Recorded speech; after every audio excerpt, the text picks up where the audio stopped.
दूतोय बधपुर path बहु जाई आनव नृपद सरथ बोलाई।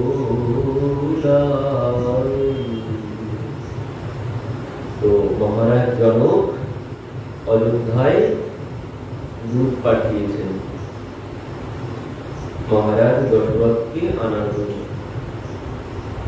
পরবর্তীতে বলছেন মুদিত রাহুল কহি বলহি কৃপালা পাঠায়ে দূত বলিতে হি কালা। সাথে সাথে গুরুদেব যখন নির্দেশ করলেন সাথে সাথেই তিনি সেই দূত পাঠিয়ে দিলেন অযোধ্যার উদ্দেশ্যে। এবার দূত রওনা হয়ে গেল। সঙ্গে সঙ্গে মহারাজ কি করলেন বলছেন এবার যারা প্যান্ডেল বানায় তাদেরকে খবর দিলেন সঙ্গে সঙ্গে বিবাহের মণ্ডপ বানানোর জন্য। তো বিবাহের মণ্ডপ বানানোর কারিগরদের খবর দিলেন। কারিগররা এলেন, কারিগররা মণ্ডপ বানাতে শুরু করে দিলেন। তো তারা মণ্ডপ কিভাবে বানাচ্ছেন কিছু বর্ণনা দিয়েছেন এখানে। বলছেন বিরিহি বন্ধিতি নহ কিনওয়ারম্ভা বিরাজে কনক কাদলিকে খম্বা। তারা বলছেন বিধিহি বন্দি তিনহ কিনহ আরম্ভা, মানে তারা মণ্ডপ সজ্জা কাজ শুরু করে দিলেন। কিভাবে বলছেন বিধিহি বন্দি, তারা বন্দনা করলেন, ভগবানের বন্দনা করলেন, ব্রহ্মার বন্দনা করলেন, করে তারা কিনহ আরম্ভা, তারা আরম্ভ করলেন তাদের কাজ। এবার বলছেন কি করলেন প্রথমে বলছেন বিরাজে কনক কাদলিকে খম্বা। বলছেন প্রথম তারা ওই কলা গাছ বসাতে হয়, কলা গাছ বসিয়েছেন মণ্ডপে। বলছেন কলা গাছ কি বিরাজে কনক কাদলিকে খম্বা, মানে সোনার কলা গাছ, সোনার কলা গাছ বসানো হয়েছে বিবাহ মণ্ডপে। আর কি বলছেন হরিত মনি নহকে পত্র ফল পদ্ম রাগ কে মূল রচনা দেখি বিচিত্র অতি মনোবৃঞ্চি করো ভুল। বলছেন সেই বিবাহ মণ্ডপ, যে বিবাহ মণ্ডপ বানানো হয়েছে সেই বিবাহ মণ্ডপ বলছেন ব্রহ্মা দেখে তিনি বলছেন বিভ্রান্ত হয়ে গেছেন। এমন মণ্ডপ আগে কোনোদিন দেখেননি। তো সেই মণ্ডপে বলছেন কিভাবে মণ্ডপ তৈরি হয়েছে। প্রথমে কলা গাছ, স্বর্ণের কলা গাছ বসানো হয়েছে।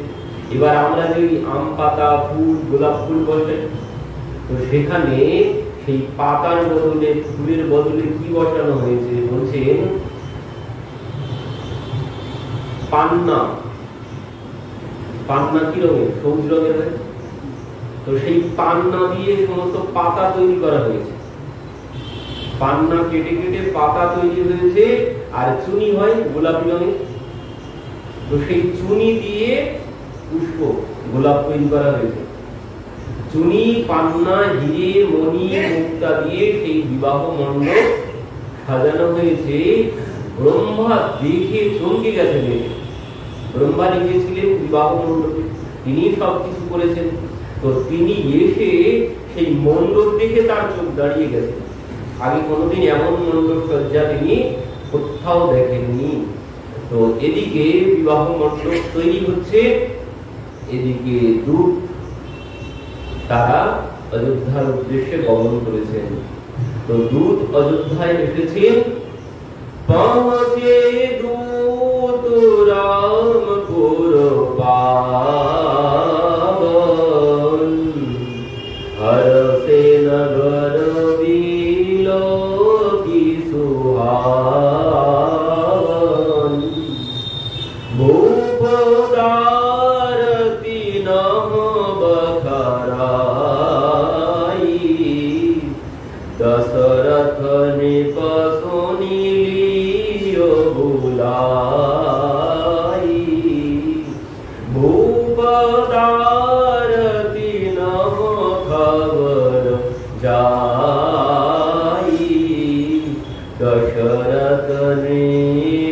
সুনীলিও बोलाई। বলছে पहुँचे दूत रामपुर पावन हर्षे नगर बिलोकी सुहावन। তারা অযোধ্যায় এসে গেছেন। এখানে কি বলছে? পৌঁছে দূত রামপুর। রামপুর মানেই অযোধ্যা। রামপুর কেন বলা হয়েছে? কারণ এখানকার স্বামী হয়তো মহারাজ দশরথ, কিন্তু এখানকার প্রকৃত স্বামীকে, প্রকৃত মালিক, এখানকার রাজা হচ্ছে মহারাজ রামচন্দ্র, প্রভু রামচন্দ্র।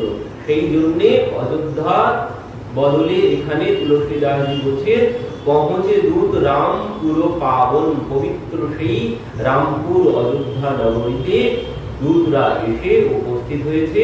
আর বলছেন হর্ষে নগর বিলোকি সুহাবন। তারা সেই নগরীর শোভা দেখে অত্যন্ত আনন্দ পেয়েছেন। পরবর্তীতে তারা রাজসভায় উপস্থিত হয়েছে।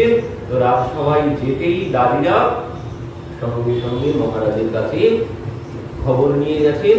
তো মহারাজের কাছে যেই তারা জানিয়েছেন যে দুইজন দূত এসেছেন, তো দশরথ নৃপ সুনীলিও বুলাই। তো দশরথ বললেন যাও তাদেরকে তোমরা নিয়ে এসো সসম্মানে। তো তাদেরকে এবার নিয়ে আসা হলো। করি প্রণাম তিন পাতি মুদিত মহিপয়া পুঠি। কি বলছে? করি প্রণাম তিনহ পাতি দিনেহি। সেই দূত গিয়ে মহারাজকে আগে প্রণাম করলেন। প্রণাম করে মুদিত মহিপি আউ উঠিলিনহু। দূত গিয়ে প্রণাম করেছে। এবার দূত গিয়ে প্রণাম করার সাথে সাথে মহারাজ নিজে সিংহাসন থেকে উঠে গেছেন, গিয়ে সেই পত্র হাতে নিয়েছেন। সেই পত্র হাতে নিয়ে বারি বিলোচন বাঁচত পাতি পুলক গাত আই ভরি ছাতি। বারি বিলোচন বাঁচত পাতি পুলক গাত আই ভরি ছাতি। তো আজ মহারাজ নিজেই পত্র হাতে নিয়েছেন। পত্র হাতে নিয়ে নিজেই পড়তে শুরু করেছেন। আর পড়তে পড়তে কি হয়েছে বলছেন পুলক গাত আয়ে ভরি ছাতি। আজ সেই পত্র মহারাজ পড়ার সাথে সাথে মহারাজের শরীর পুলকিত হতে শুরু করলো। আর আই ভরি ছাতি মানে হৃদয়টা ভরে গেল পত্র পাঠ করে। কি বলছেন? রাম লেখানা উর্বার চিঠি রহি গয়ে कहतना খাটি মিঠি। বললেন রাম লখন উর করবর চিঠি রহি গয়ে कहतना খাটি মিঠি। বলছেন এই চিঠি কে দিয়েছে? এই চিঠি দিয়েছেন রাম আর লক্ষ্মণ। আর সেই চিঠি কেমন? বলছেন রহি গয়ে कहतना খাটি মিঠি। সেই চিঠি পত্রের স্বাদ, পত্রের আবার কোনদিন স্বাদ হয়? বলছেন সেই পত্রের স্বাদ কেমন? বলছেন খাটি আর মিঠি মানে টক আর মিষ্টি। তো টক মিষ্টি কোনদিন হয়? পত্রের স্বাদ। বলছেন পত্রের স্বাদ নয়, এখানে যে পত্রের মধ্যে যা লেখা আছে সেই সংবাদ, সেই সংবাদ বলছেন খাটি আর মিঠি। কেন? সেই সংবাদ কি আছে? বলছেন সেখানে প্রভু যেদিন গৃহ থেকে মহারাজের সাথে ঋষি বিশ্বামিত্রের সাথে চলে গেছেন, সেখান থেকে কি কি হয়েছে আজ পর্যন্ত সব কিন্তু রাম আর লক্ষ্মণজি যে পত্র দিয়েছে তাতে কিন্তু সব লেখা আছে। সেই যে গৃহ থেকে বেরিয়েই প্রথম খিদে পেয়েছিল বনের মধ্যে, তারপর সেই তাটক বনে তারকা বধ হলো, তো এই হচ্ছে খাট্টি অনুভব, এই হচ্ছে টক সংবাদ চিঠির মধ্যে। তার পরবর্তীতে এবার মহারাজ গুরুদেব বিশ্বামিত্র সমস্ত তার জ্ঞান সব দিয়ে দিলেন প্রভুকে, এই হচ্ছে মিষ্টি। তারপরে কি হয়েছে, সেখান থেকে এবার যজ্ঞ সম্পন্নের পর গেলেন কোথায়, বললেন ওই জনকপুরে যাওয়ার উদ্দেশ্যে রওনা দিলেন। জনকপুরে যাওয়ার উদ্দেশ্যে যখন রওনা দিলেন, পথে সেই অহল্যা দেবী উদ্ধার হয়েছে, এটাও মিষ্টি সংবাদ। পরবর্তীতে সেখান থেকে জনকপুরে গিয়ে উপস্থিত হয়েছে, সেখানে 10,000 রাজা একত্রিত হয়েছেন, কেউ সেই ধনু ভঙ্গ করতে পারেননি, এটা টক লেগেছে। কিন্তু আমার পুত্র রাম সেই ধনুর ভঙ্গ করেছে, এই সংবাদ পড়েই মহারাজের হৃদয়টা আজ আনন্দে ভরে গেছে। এই সংবাদ হচ্ছে মিষ্টি। তো এই পত্র আগে দেখুন একটা বিচারের বিষয় আছে, এখানে শিক্ষা কি আছে? শিক্ষা হচ্ছে এই, যখন দূত গেলেন, তো দূত রাজার সভায় গিয়েছে, রাজার সভার একটা নিয়ম থাকে, রাজার সভার নিয়ম থাকে, দূত গেছে, দূত প্রণাম করেছে, এবার দূত গেলে এবার মহারাজ কি বলবে? মহারাজের তো একটা ভাব থাকে, একটা বলে। তো সেখানে মহারাজ নিজে দূতের কাছে উঠে গেছেন, কোনদিন যায় না, লোক থাকে তার জন্য, দূতের কাছে যাওয়ার জন্য, কি ব্যাপার, কি জন্য এসেছে, কোথা থেকে এসেছে সেটা শোনার জন্য একজন থাকে। তারপর যে পত্র দিয়েছেন সে পত্র পড়ার জন্য একজন থাকে। কোনোদিন মহারাজ পড়েন না, নিজে কোনোদিন মহারাজ উঠে গিয়ে পত্র নেবেন না, নিজে কোনোদিন পড়বেন না, তাই যেই সংবাদ আসুক না কেন। কিন্তু আজ এখানে মহারাজ দশরথ তিনি নিজে উঠে গেছেন, নিজে উঠে গিয়ে সেই পত্র নিজে হাতে নিয়েছেন, নিজে হাতে নিয়ে নিজে পত্র করছেন, আর বলছেন সেই পত্রের স্বাদ টক আর মিষ্টি। পরবর্তীতে বলছেন ধীর পত্রিকা বাচি হরতি সভা বাত শুনি সাচি। উনি ধরি ধীর পত্রিকা বাঁচি, মানে প্রথমে মহারাজ একবার পড়েছেন, পড়ে বিষয়বস্তু সব নিজে সব গ্রহণ করেছেন, এবার সেই পত্র সবার জন্য এবার পাঠ করে তিনি পুনরায় শ্রবণ করালেন সভাসদ বৃন্দ যারা ছিল তাদের জন্য। তো বলছেন হরষি সভা বাত শুনি সাচি, সবাই সমস্ত সভাসদ বৃন্দ তারা সবাই আনন্দ পেলেন সেই পত্র শ্রবণ করে। এবার কি হয়েছে বলছেন, সোনি পাতি পুলকে দো ভ্রাতা অধিক স্নেহ সমাতন গাতা পুছত অতি স্নেহ সকুচাই तात कादे पाती आई पूछत अति स्नेह सकुचाई। বলছেন অতি প্রেমের সাথে আবার অতি ভয়ের সাথে জিজ্ঞাসা করলেন, तात কাহাতে পাতি আই। বলছেন পিতা এই পত্র কোথা থেকে এসেছে? জিজ্ঞাসা করছেন কে? ভরতার শত্রুঘ্ন।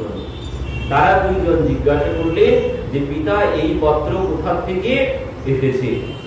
তো যখন জিজ্ঞাসা করেছেন তখন বলছেন, শুনি পাতি পুলকে দৌ ভ্রাতা অধিক স্নেহ সমাদন গাতা। বলছেন তোমার রাম আর লক্ষ্মণ এই পত্র তোমার দাদা পাঠিয়েছে, এই কথা শ্রবণ করে তারা দুইজন খুব আনন্দ পেয়েছেন। পরবর্তীতে প্রীতি পুনিত ভরত দেখি সকল সভা সুখ লহেরু বিশেষী তব নিপদূত নিকট बैठारे मधुर मनोहर बचन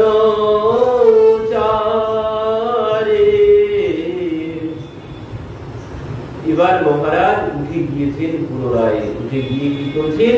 বলছেন তব নৃপ দূত নিকট ব্যয়। এবার সেই দূত দুইজনকে আজ মহারাজ পাশে বসিয়েছেন। পাশে বসিয়ে বলছেন মধুর মনোহর বচন উচ্চারে। তিনি মধুর স্বরে তাদেরকে জিজ্ঞাসা করছেন। কি বলছেন? ভয় কাহু কুশল দৌবারে তুমহনিকে নিজ নয়ন নিহারে সামগৌর ধরে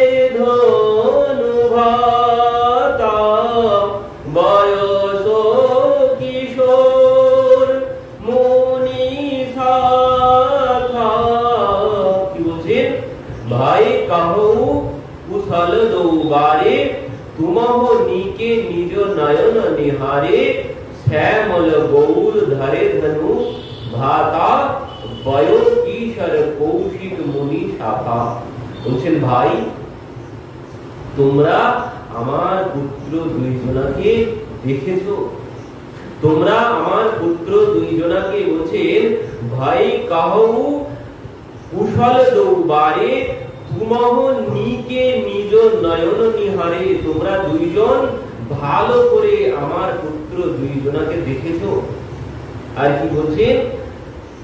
শ্যাম গৌর ধারে ধনু ভাতা। হচ্ছে আমার পুত্র দুইজন, একজন শ্যাম বর্ণের আর একজন গৌর বর্ণের, আর বয়সে তারা কিশোর, আর তাদের সাথে আছে কৌশিক মুনি শাখা। তারা সেই ঋষি বিশ্বামিত্রের সাথে গিয়েছে। তাদের গায়ের রং একজন শ্যাম বর্ণের আর একজন গৌর বর্ণের, আর তারা কাঁধে সর্বক্ষণ ধনুর্বাণ নিয়েই ঘোরাফেরা করে।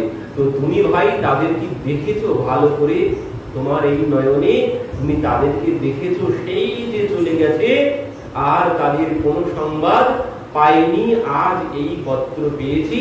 তো তারা দুইজন কেমন আছে ভাই বলো না? তারা দুইজন কোথায় আছে, কেমন আছে? তুমি কি তাদের বলছে তুমহ নিকে নিজ নয়ন নিহারে। বলছে তুমি নিকে মানে খুব ভালো করে, নিজ মানে নিজের নয়নে নিহারে, তুমি নিজের নয়নে খুব ভালো করে দেখেছো তাদেরকে? তারা দুইজন কেমন আছে? মহারাজ তাদেরকে জিজ্ঞাসা করছেন। বলছেন पहचाना हो तुम कहो सुभाए प्रेम विवश पुनि पुनि काहु राए जाबिनिते मुनि गैला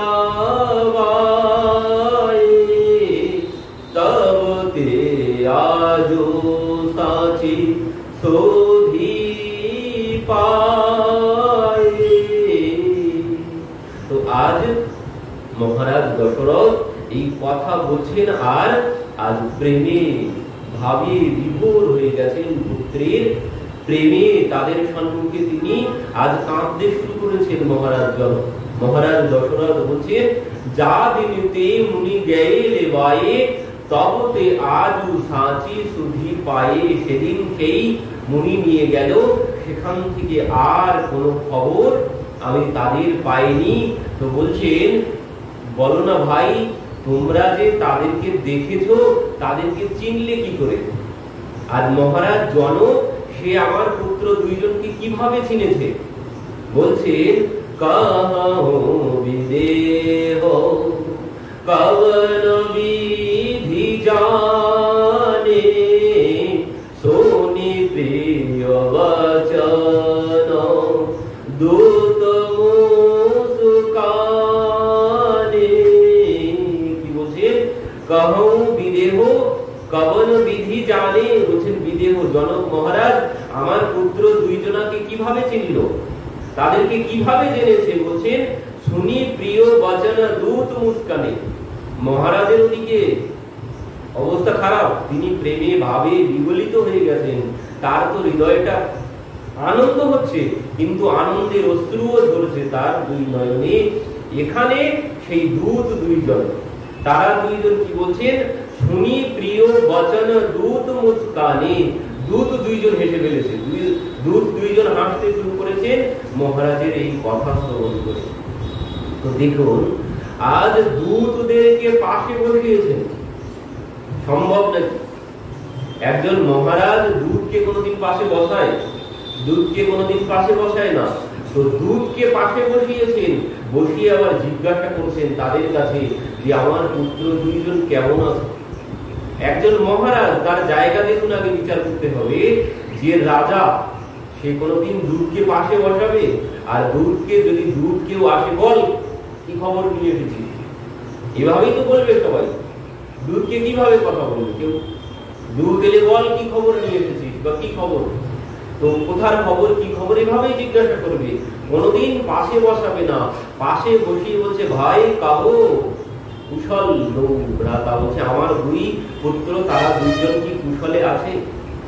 মহারাজের আচরণ বিচার করতে হবে, এখানে বিচারের বিষয় আছে। কোনোদিন কোন মহারাজ এমন ব্যবহার করবেন না, কোনোদিন দূতকে পাশে বসাবেন না। তিনি আজ দূতকে পাশে বসিয়েছেন, বসিয়ে তাদেরকে জিজ্ঞাসা করছেন তাদের কাছে আরো কি হয়েছে। সেই সভার মধ্যে পত্র করেছেন, সবার সম্মুখে। এবার সমস্ত সভাসদ বৃন্দ সবাই বসে আছে, সেখানে মহারাজ নিজে পত্র পড়েছেন। পত্র পড়ে সেখানে তার নয়নে জল ঝরছে। সম্ভব নয় কিন্তু একজন মহারাজ এমন ভাব, রাজ সিংহাসনে বসে সভাসদ বৃন্দের সম্মুখে বসে এমন ভাব কোনোদিন দেখা যায় না। কোনোদিন মহারাজ এমন কোন আচরণ করেন না, কোনোদিন দূতদের সাথে কেউ কোনোদিন এমন আচরণ করবেন না। কিন্তু আজ তিনি দূতদেরকে পাশে বসিয়েছেন। তো তাদের কাছে যখন জিজ্ঞাসা করেছেন, বলছেন কহু বিদেহ কবন বিধি জানে, বলছে আমার পুত্রদেরকে মহারাজ বিদেহ কিভাবে চিনেছেন। এই কথা শ্রবণ করে দূত দুইজন হাসতে শুরু করেছেন। বলছেন সোনহ মহিপতি মুকুটমণি তোম সামধন কো। সোনহ মহিপতি মুকুটমণি তুম শ্যামধন কো। রাম লক্ষণ জিনহ কে তনয় বিশ্বভূষণ দো। কি বললেন? সুনহ মহিপতি মুকুটমণি তুমহ সমধন্য না কৌ। রাম লক্ষণ জিনকে তনয় বিশ্বভূষণ দৌ। বলছেন আপনার মতো ভাগ্যবান মহারাজ, আপনার মতো ভাগ্যবান এই জগতে আর কেউ নেই। কেন?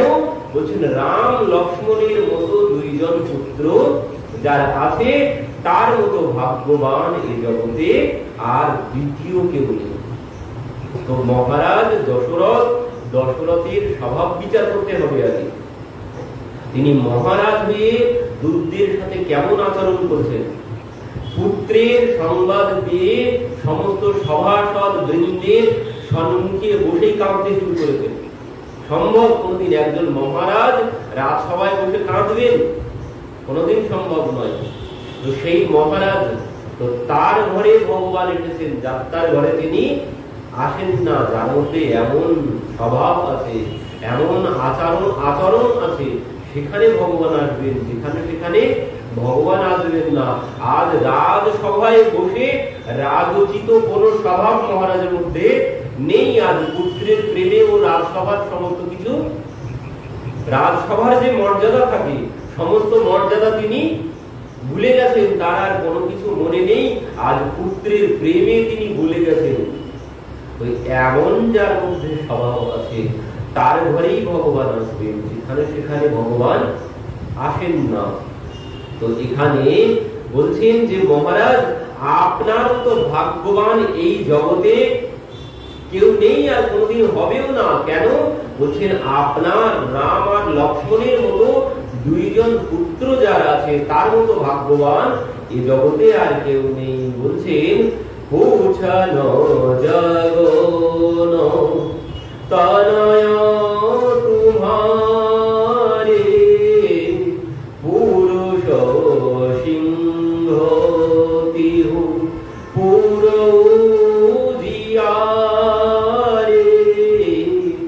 जिनके जस प्रताप के आगे शोषी मलिन रवि शीतल लागे। বলছেন মহারাজ আপনার দুই পুত্র তারা দুইজন যেন পুরুষ সিংহের মতো, তারা দুইজন সিংহের মতো, আর তারা দুইজন ত্রিভুবনকে আলোকিত করে রেখেছে। আপনার দুই পুত্র তারা ত্রিভুবনকে আলোকিত করে রেখেছে। বলছেন তাদের যশ চন্দ্রকে মলিন করে, আর সূর্যের রশ্মিকে শীতল করে। আপনার এই দুই পুত্র, বলছেন হে নাথ আপনি প্রশ্ন করছেন যে আপনার পুত্র দুইজনকে মহারাজ জনক কিভাবে চিনেছেন? বললেন তেনা কামুকাইয়া নাথ কি মিচিনে দেখাও রবি কি দীপিকার লীনে। কি বলছেন? কিনাহ কাহা কহিয়া নাথ কিমি চিনে। আপনি বলছেন যে আপনার পুত্র দুইজনাকে সবাই কিভাবে চিনেছে? মহারাজ জনক কিভাবে জেনেছে? বলছেন দেখো রবি কি দীপিকার লীনে। বলছেন সূর্য দেখতে গেলে কোনোদিন প্রদীপ হাতে নিয়ে সূর্য দর্শন করতে হয়? বলছেন আপনার পুত্র দুইজন সূর্যের মতো, তাদেরকে দেখার জন্য কোনোদিন আলো জ্বালাতে হয় না আলাদা করে। বলছেন শিয় স্বয়ম্বর ভূপ আনেকা সমিতে সুভট একতে কা। বলছেন সেই স্বয়ম্বর সভায় আপনার পুত্র দুইজন, এই আপনার পুত্র দুইজন সেই স্বয়ম্বরের মধ্যে শ্রেষ্ঠ। বলছেন 10,000, মানে সেই আকাশের মধ্যে তারকার মধ্যে যেমন সূর্য থাকে ঠিক তেমন আপনার পুত্র দুইজন। তাদেরকে চিনতে কোনোদিন কারো অসুবিধা হয়নি আর হবে না। বলছেন শম্ভু সুরাসন কানন ঠারে হারে সকল বীর বারিয়ারা। সেই শম্ভুধনু মানে মহাদেবের সেই ধনুর্বাণ সমস্ত রাজারা 10,000 রাজারা তারা কেউ সেই ধনুর্বাণ ভাঙতে পারল না। বলছেন হারে সকল বীর বারিয়ারা। বলছেন সমস্ত বীর এসে সবাই হেরে গেছে, কেউ সেই ধনুর্বাণ ভঙ্গ করতে পারেনি। বলছেন তিন লোক মাহু যে ভাটমানি সব কই সকতি শম্ভুধনু ভানি। বলছেন ত্রিলোকে কারো সাধ্য হয়নি এই ধনুর্বাণ ভঙ্গ করা। সকই উঠাই সুরাসুর মেরে সোহি হারি গায়কারি ফেরে। বলছেন সবাই তো গিয়েছিল কিন্তু কেউ পারেনি, সবাই হেরে গিয়ে সবাই ফিরে এসেছেন। বলছেন যে ধনুর্বাণ বানাসুর যে সুমেরু পর্বতকে উত্তোলন করেছিল, সেই বানাসুরও সেই ধনুর্বাণ স্পর্শ করতে পারেনি। আর বলছেন যে হি কৌতুক শিব শৈল উঠাবা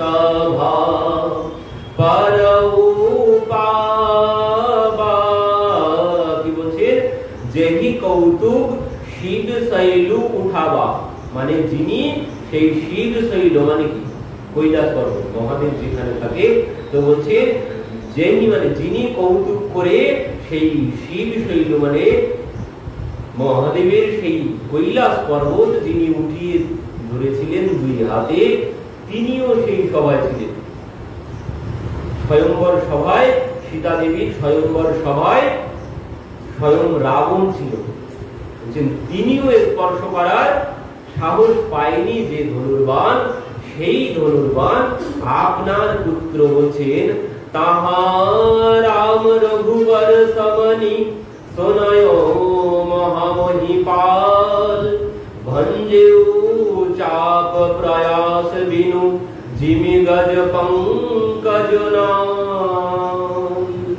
বলছেন কেউ তো পারেনি তো বলছেন আপনার পুত্র সেই ধনুর্বাণ ভঙ্গ করেছে কেমন করে ভঙ্গ করেছে বলছেন ওই হাতি যেভাবে পদ্ম ছুঁড়ে জড়িয়ে যেভাবে টেনে তুলে নিয়ে আসে সেভাবেই আপনার পুত্র সেই ধনুর্বাণ ভঙ্গ করেছে আর আপনি বলছেন যে আপনার পুত্রকে মহারাজ জনক চিনেছে কি করে বলছেন সমস্ত জনকপুরবাসী কারো বাকি নেই আপনার পুত্রকে চিনতে আর আপনি জিজ্ঞাসা করছেন মহারাজ জনক কিভাবে চিনেছে সমস্ত জনকপুরবাসী সবাই জেনে গেছে সবাই চিনে গেছে আপনার পুত্রের মহিমার কথা কারো জানতে বাকি নেই আর আপনি জিজ্ঞাসা করছেন মহারাজ জনক চিনল কি করে তো বলছে সোমি সোরস রেগুনায়ক बहुत भांति तीनों आँख दिखाए শুনি সরস ভৃগুনায়ক আয়ে তো সেই ধনুর্বাণ ভঙ্গের সাথে সাথে সেই ধনুর্বাণ ভঙ্গের শব্দ শ্রবণ করে ভৃগুনায়ক মানে সেই পরশুরামজি তিনি এলেন বলছেন বহুত ভাতি তিনহ আঁখি দিখায়ে বলছেন বহু ভাবে সে চোখ রাঙিয়েছে সে বহু ভাবে তার চোখ দেখিয়েছে তার সেই রক্ত চক্ষু কিন্তু বলছে দেখি রাম বলু নিজ ধনু দীনা করি বহু বিনয় গবনহু বন কিনা কি বলছেন দেখি রাম বলু নিজ ধনু দীনা বলছেন সে নিজে কি করলেন পরশুরামজি তার নিজের ধনুর্বাণ আপনার পুত্রকে দিয়ে দিলেন শেষে সে কত ভাবে চোখ দেখিয়েছে রক্তচক্ষু দেখিয়েছে কিন্তু শেষে সে নিজেই তার ধনুর্বাণ আপনার পুত্রের হাতে দিয়ে দিলেন দিয়ে বলছেন করি বহু বিনয় করলেন করে বহু প্রণাম করলেন বলছেন প্রণাম করে গবহু বন কিনা সে বলে চলে গেলেন আর আপনি বলছেন যে আপনার পুত্রকে মহারাজ জনক চিনেছে কি করে তো রাজন রাম অতুল বল জয়সে তেজ নিধান লখন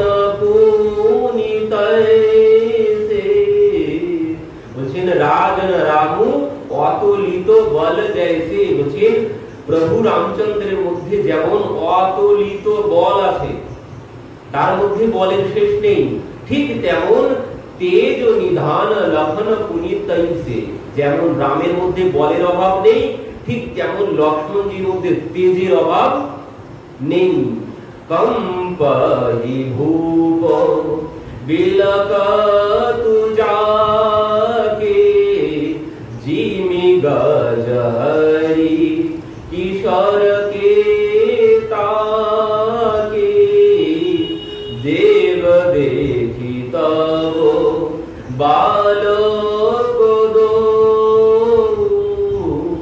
আবনো আখি তর আবত কো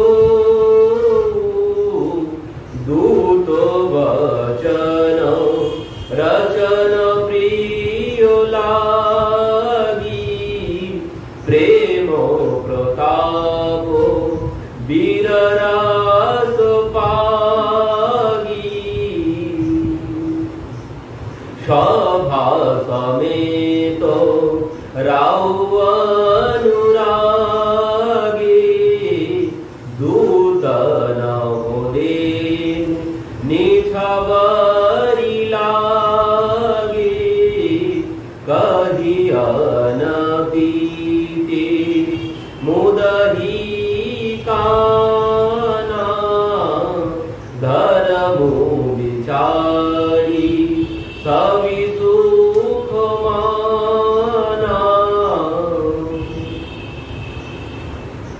বলছেন আপনার পুত্র দুইজনাকে দেখার পর, মহারাজ আপনার পুত্র দুইজনাকে যে দর্শন করবে একবার, সে আর চোখ ফেরাতে পারবে না। তাদের চোখ যেন আর অন্যদিকে তারা নিয়েই যেতে পারবে না, যে একবার আপনার পুত্র দুইজনাকে দর্শন করেছে। তো এই কথা শ্রবণ করে মহারাজ জনক ভাবে বিভোর হয়ে গেছেন, অত্যন্ত আনন্দ পেয়েছেন। আনন্দ পেয়ে তিনি কি করেছেন, নিজের কণ্ঠের হিরে মণি মুক্তা খচিত যে হার ছিল, সেই হার তিনি ওই দূতদেরকে পরিয়ে দিতে গেছেন। কিন্তু যেই পরিয়ে দিতে গেছেন, বলছেন কহি অনতি তে মুদহি কানা ধর্ম বিচারি সবহি সুখমানা। বলছেন সভা সমেত রাউ অনুরাগে দূত নহু দেন বিছাবরি লাগে। তো সেই দূত দুইজনাকে যখন মালা পরিয়ে দিতে গেছেন, তো দূতরা বলছেন মহারাজ এ সম্ভব নয়, এই দান আমরা গ্রহণ করতে পারবো না। কেন? বলছেন আপনার দান তো অমূল্য দান, কিন্তু এই দান আমরা গ্রহণ করতে পারবো না। কেন পারবো না? বলছেন কোন দূতের কোন বিধি নেই বা কোন নিয়ম নেই সে কোন দান গ্রহণ করবে। বলছেন দূতের এটুকুই দায়িত্ব, সে পত্র দিয়ে চলে আসবে, সেখান থেকে কোন দান তার গ্রহণ করার অধিকার নেই। এই কথা যখন দূতরা বললেন, এই কথা শ্রবণ করে তো মহারাজ আরো আনন্দ পেলেন। কারণ এমন বিচার বলছেন, এমন বিচার তো পাওয়া যাবে না। এমন দান যে হিরে মণি মুক্তা খচিত হার তিনি পরিয়ে দিতে যাচ্ছেন, দূত বলছে না, এ আমাদের ধর্মে নেই, দূত কোনদিন গ্রহণ করতে পারে না দান। এই কথা শ্রবণ করেই মহারাজ দশরথ তো আরো আনন্দ পেলেন। কেন? কারণ এমন মহারাজ জনকের দূত, যাত্রার দূত তো নয়, মহারাজ জনকের দূত মানে সঙ্গের প্রভাব পড়বে, থাকে কার সাথে দেখতে হবে। তো মহারাজ জনক হচ্ছে বিদেহ, যার দেহের প্রতি কোনো মোহ নেই, তার সাথে থাকে, মানে বৈরাগী। যিনি বৈরাগী তার সাথে থাকে এরা। তো বৈরাগীর সাথে সাথে থাকলে তো বৈরাগ্য আসবেই, সঙ্গের প্রভাব তো পড়বেই। তো এই জন্যে মহারাজ জনকের দূত, এই জন্য তাদের মধ্যে এত বৈরাগ্য এসেছে। সবার দ্বারা সম্ভব নয়। অন্য কেউ হলে নিয়ে নি বলবো কেন, গিয়ে বলবো কেন, কেউ কি ছাড়বে নাকি? কেউ ছাড়বে না। কিন্তু বলছেন না, এ আমাদের ধর্মে নেই, দূত কোনদিন দান গ্রহণ করতে পারে না। তো এই কথা শ্রবণ করে মহারাজ অত্যন্ত খুশি হলেন। তব উঠি ভূপ বশিষ্ঠ কহো দিনহি পত্রিকা যাই, কথা শুনাই গুরহি সব সাদর দূত বুলাই। তো এবার মহারাজ দশরথ কি করেছেন, সেই পত্র নিয়ে গিয়েছেন কোথায়? গুরুদেব বিশ্বামিত্রের কাছে, বশিষ্ঠের কাছে। গুরুদেব বশিষ্ঠের কাছে সেই পত্র নিয়ে গেছেন। পত্র নিয়ে বলছেন সোনি বলে গুরু অতি সুখ পাই, পুণ্য পুরুষ কাহু মাহি সুখ ছাই। তো সেই পত্র আজ মহারাজ গিয়ে গুরুদেবকে শ্রবণ করালেন, বশিষ্ঠকে।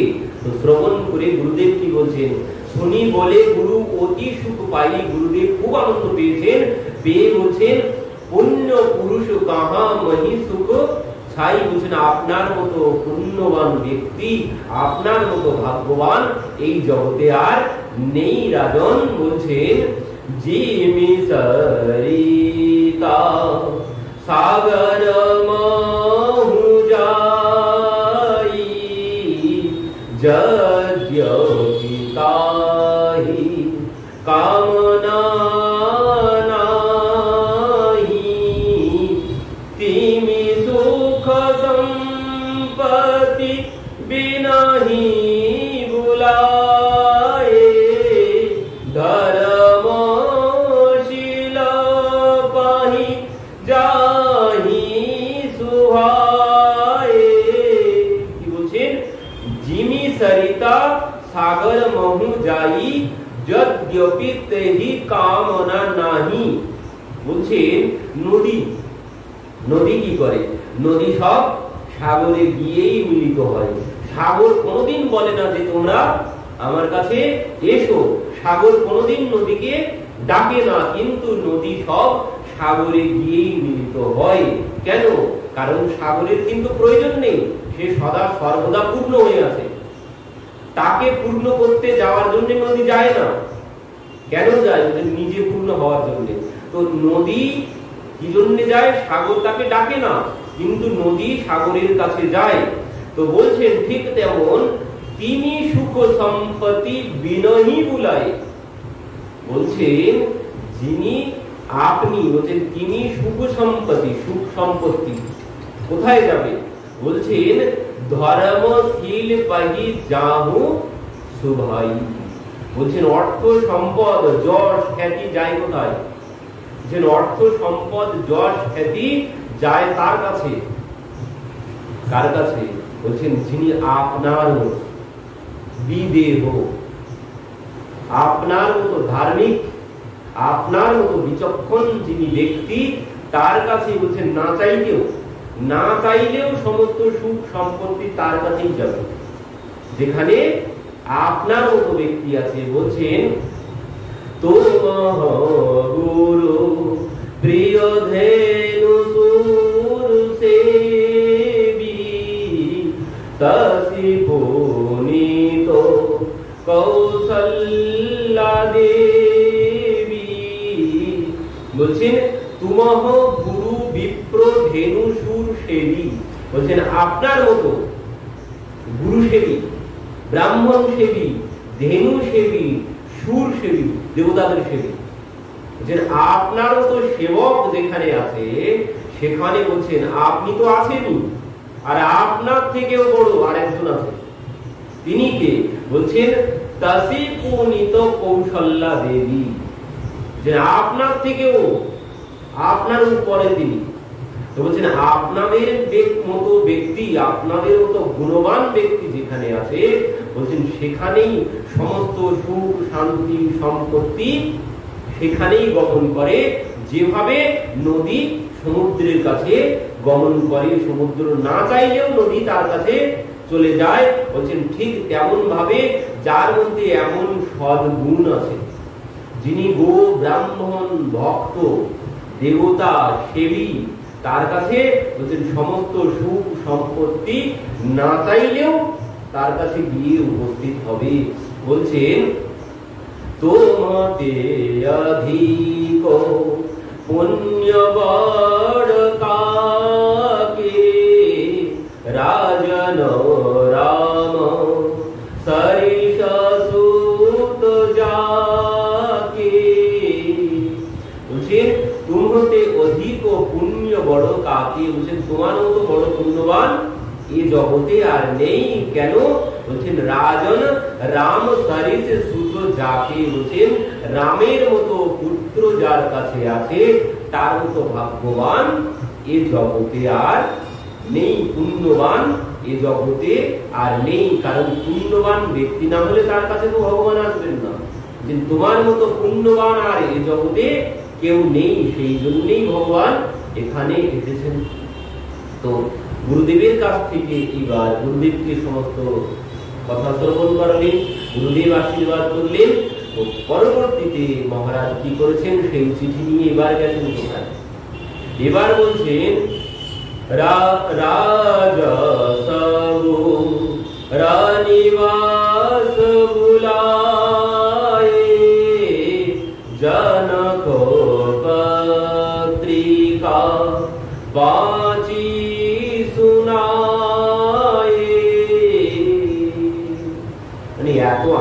পেয়েছেন, বেশি আনন্দের খবর হলে কি হয়, সবাইকে বলতে চাই।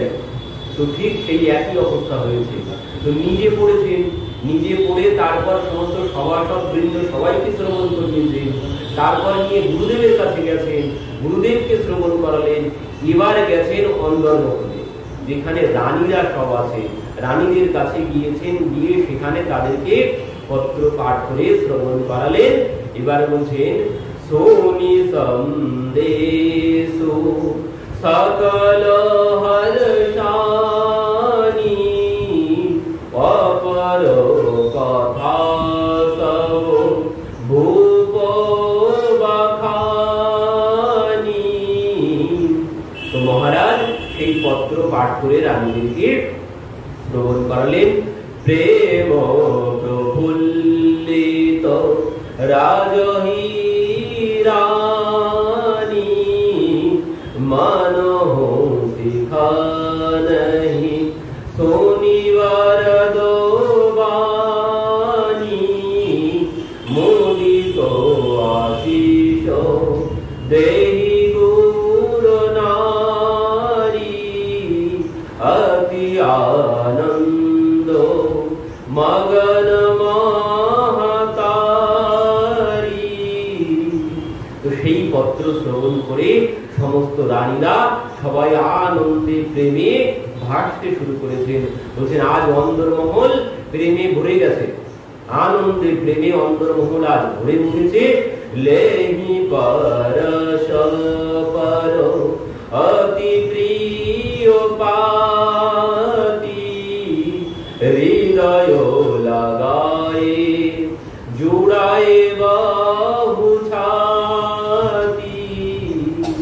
আজ রানীরা কি করছেন, সেই পত্র হাতে নিয়ে হৃদয়ে চেপে ধরছেন। বলছেন লেহি পরস্পর অতি প্রিয় পাতি, মানে অতি প্রিয় পত্র নিয়ে আজ কি করছেন, হৃদয়ে লাগায়ে জুড়াবহি ছাতি, হৃদয়ে ঠান্ডা করছেন তারা আজ পত্র বুকে চেপে ধরে। কেন? কারণ এতদিন কোনো খবর পাননি, কতদিন পর আজ খবর পেয়েছেন পুত্রের। তো সেই জন্য তারা আজ সেই পত্র নিয়ে বুকে চেপে ধরেছেন। কারণ আমার রামের হাতের স্পর্শ আছে।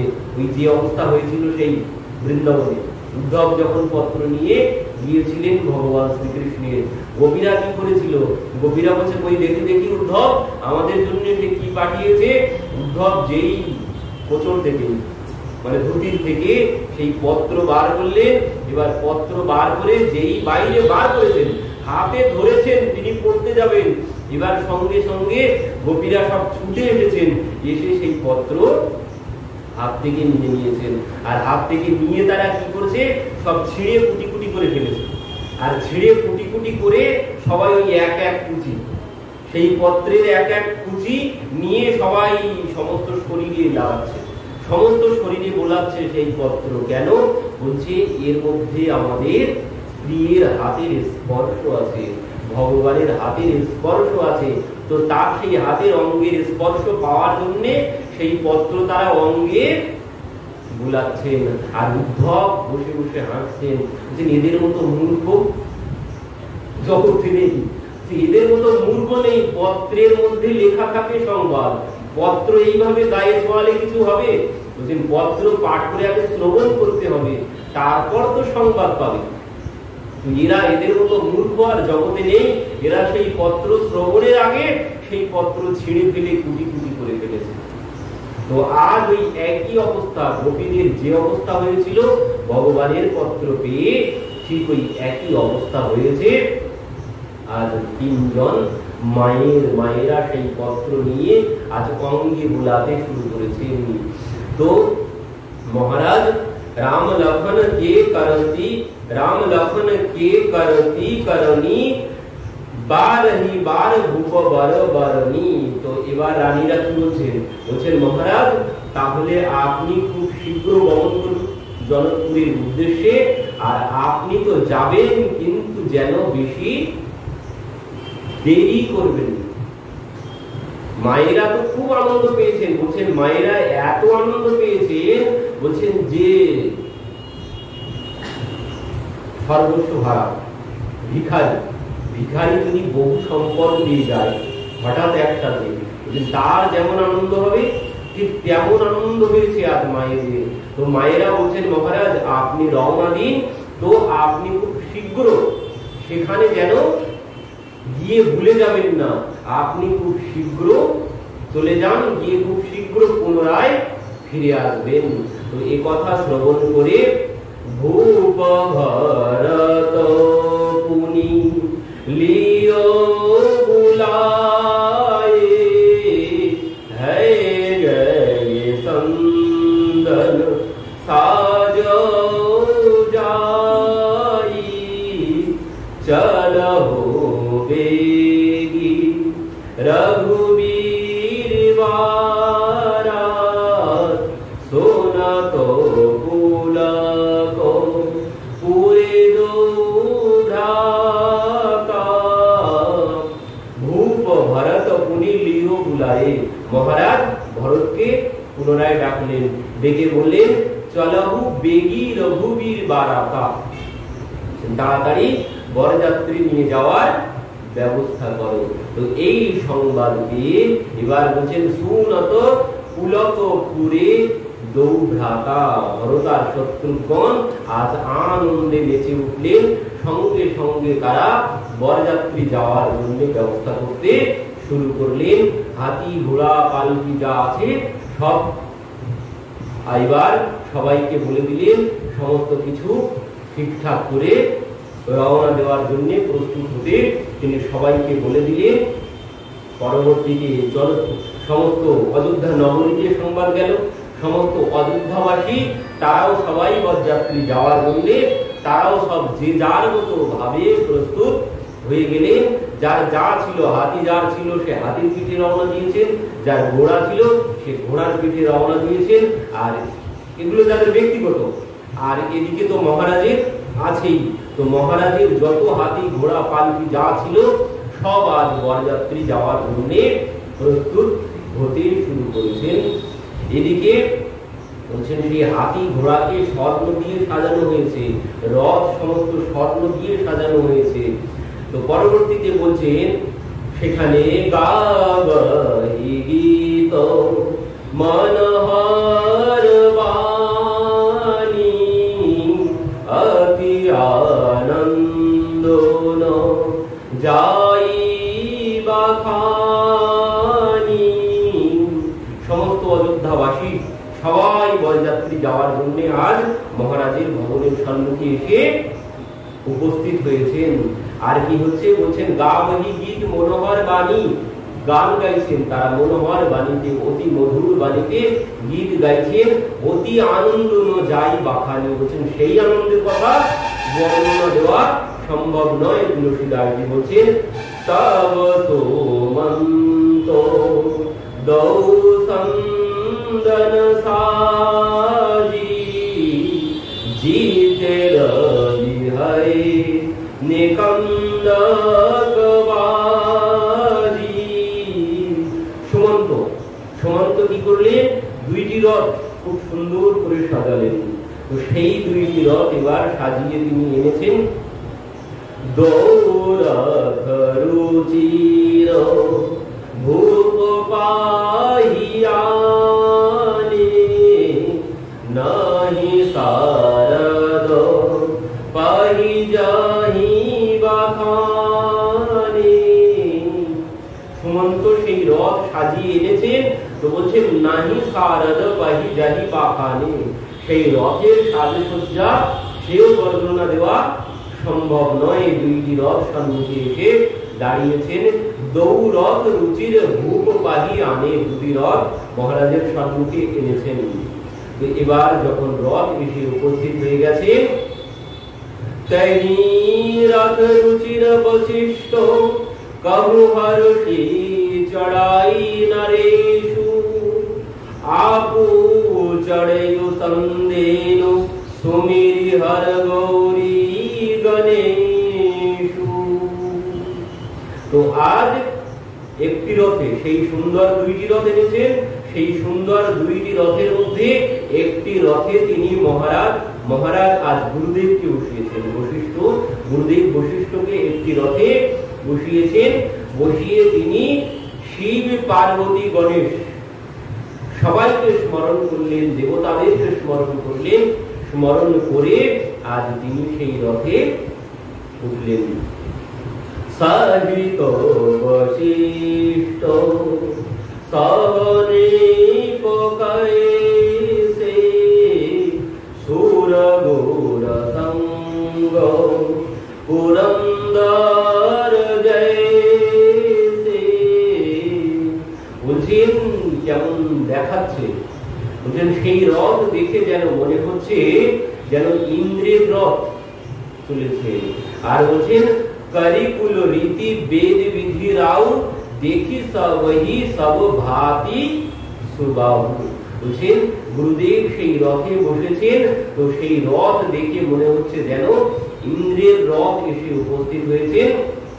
এবার যাত্রাকালে মহারাজ কি করলেন, সোমেরে রাম গুরু আয়া সুপাই চলে মহিপতি শঙ্খ বাজাই।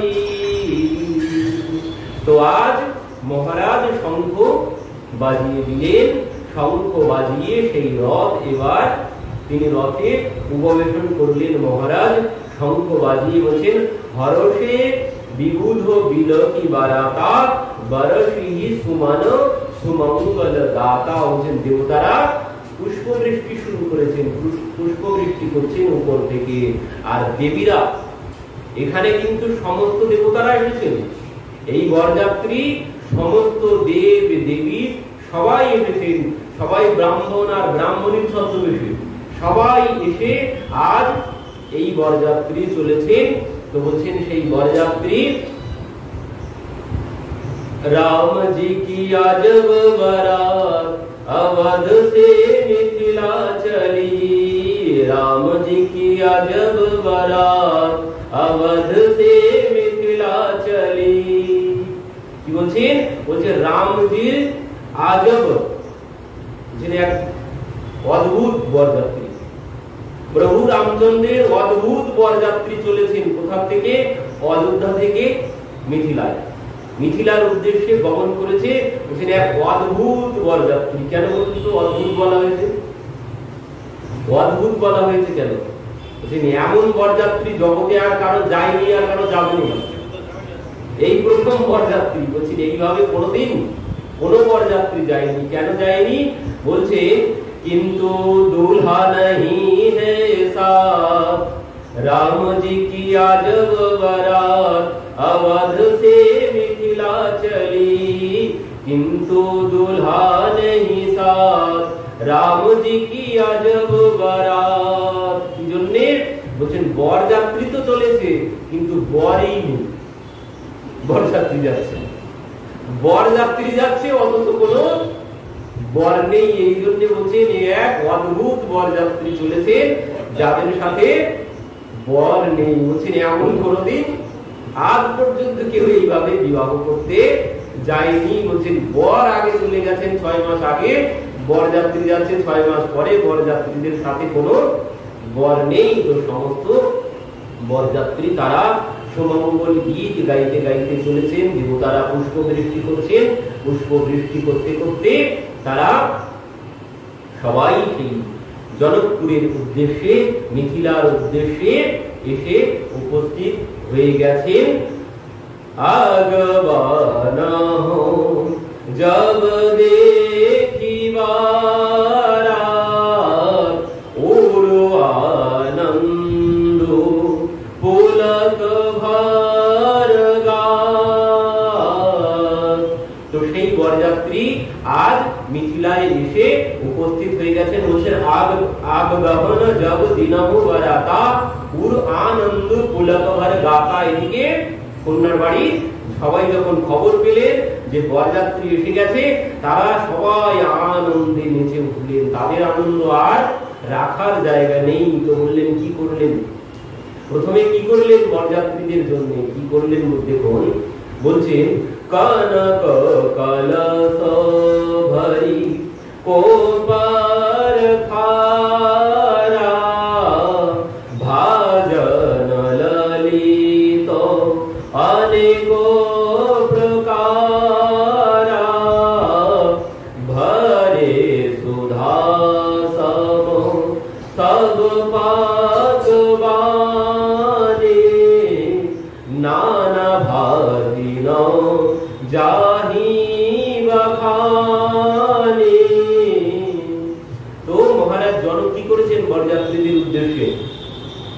লোকজনদেরকে, সেবকদেরকে পাঠিয়েছেন কি দিয়ে?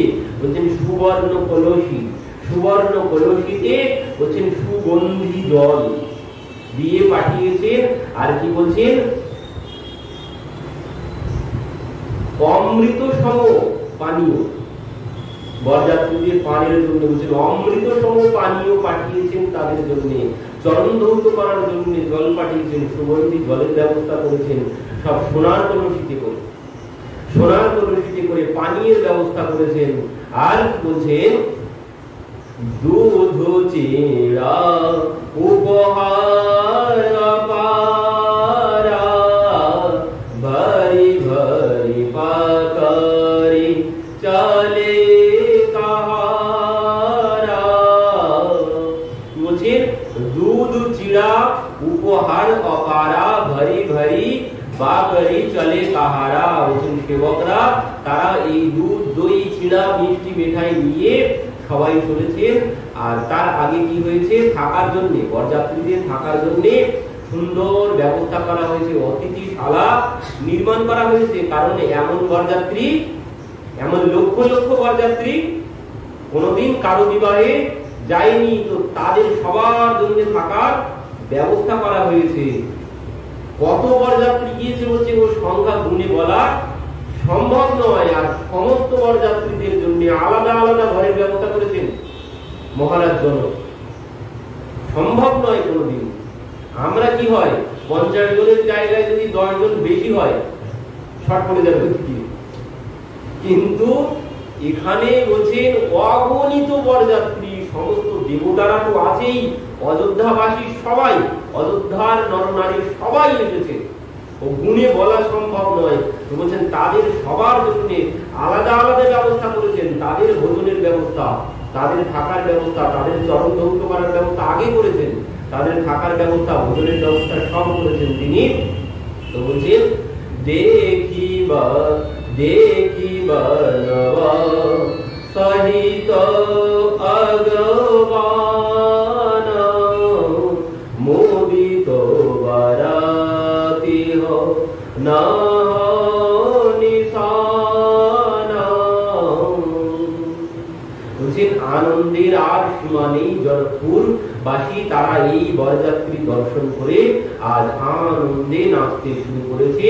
তো এখানে মহারাজ জনক তো সমস্ত ব্যবস্থা করে দিয়েছেন সমস্ত বরযাত্রীদের থাকার জন্য।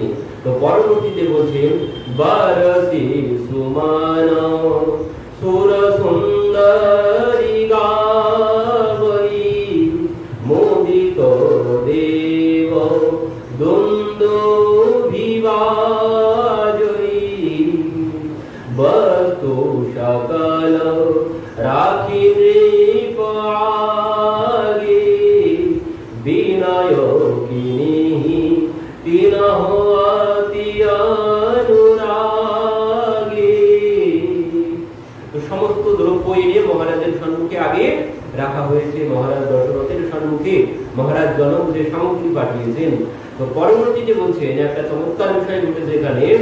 তো বাবা তো সব ব্যবস্থা করেই দিয়েছে, সমস্ত অতিথিদের থাকার ব্যবস্থা, ভোজনের ব্যবস্থা সব কিছু করেছেন, কিন্তু সীতা দেবী ভাবতে শুরু করেছেন যে এত বরযাত্রী এসেছে, বাবা যদি সবার ব্যবস্থা না করতে পারে, কারো যদি ত্রুটি থেকে যায়, তার জন্য বলছেন জানি সে বারাত পুরো আই কছু নিজ মহিমা প্রগটি যাই হৃদয় সুমিরি সব সিদ্ধি বুলাই ভূপ পুনহু করণ পাঠাই। তো সীতা দেবী ভাবতে শুরু করলেন বাবা যদি এত বরযাত্রীর ব্যবস্থা না করতে পারে, তাদের যদি অসুবিধা হয়, তার জন্য কি করেছেন বলছেন হৃদয় সমীরি সব সিদ্ধি কুলাই। সীতা দেবী নিজের সিদ্ধিদেরকে সবাইকে আহ্বান করলেন, করে বললেন যাও সমস্ত অতিথিদের সেবায় নিযুক্ত হয়ে যাও, তাদের যেন কোনো অসুবিধা না হয় মহারাজ জনক তো ব্যবস্থা করেছে, তার উপরে সীতা দেবী তার নিজের শক্তি দিয়ে, ভিতরের যত শক্তি ছিল সিদ্ধিগণ তাদের সবাইকে পাঠিয়ে দিলেন, বললেন যাও সমস্ত বরযাত্রীগণকে গিয়ে তোমরা সেবা করো। তো এই সংবাদ যখন প্রভু পেয়েছেন, নিজ নিজ বাস বিলোকিবারাতি সুর সুখ সকল সুলভ সব ভাতি বিভব ভেদ কছু কহু না জানা সকল জনক কর করহি বাখানা। সমস্ত বরযাত্রীর জন্য আলাদা আলাদা থাকার জায়গা করেছেন, আলাদা আলাদা ভোজনের ব্যবস্থা করেছেন। তো সমস্ত বরযাত্রী তারা কেউ কোনো কিছু বুঝতে পারলেন না, তারা সবাই বুঝলেন যে মহারাজ জনকই আমাদের জন্য এই সমস্ত ব্যবস্থা করেছেন। আর এই সংবাদ যখন প্রভু জানতে পারলেন, প্রভু জানতে পেরে তিনি খুব আনন্দ পেলেন যে সীতা দেবী নিজে তিনি এই বরযাত্রীদের জন্য, তাদের যাতে কোনো না অসুবিধা যাতে না হয় তার জন্য সে তার নিজের সিদ্ধিগণকে পাঠিয়ে দিয়েছে বরযাত্রীদের সেবা করার জন্য। এই সংবাদ শ্রবণ করে প্রভু অত্যন্ত খুশি হলেন। তো এখানেই আমাদের কথা আজ বিশ্রাম হচ্ছে। মহিমা রঘুনায়ক জানি হর্ষে হৃদয় হেতু পহিচানি।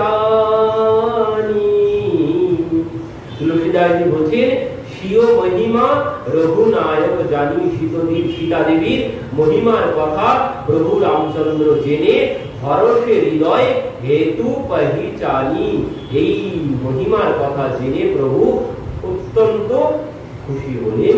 আজ আমাদের কথা এখানেই বিশ্রাম হচ্ছে। আগামী দিন আমরা এবার বিবাহ মণ্ডপে আগামী দিন বরণ করব। আজ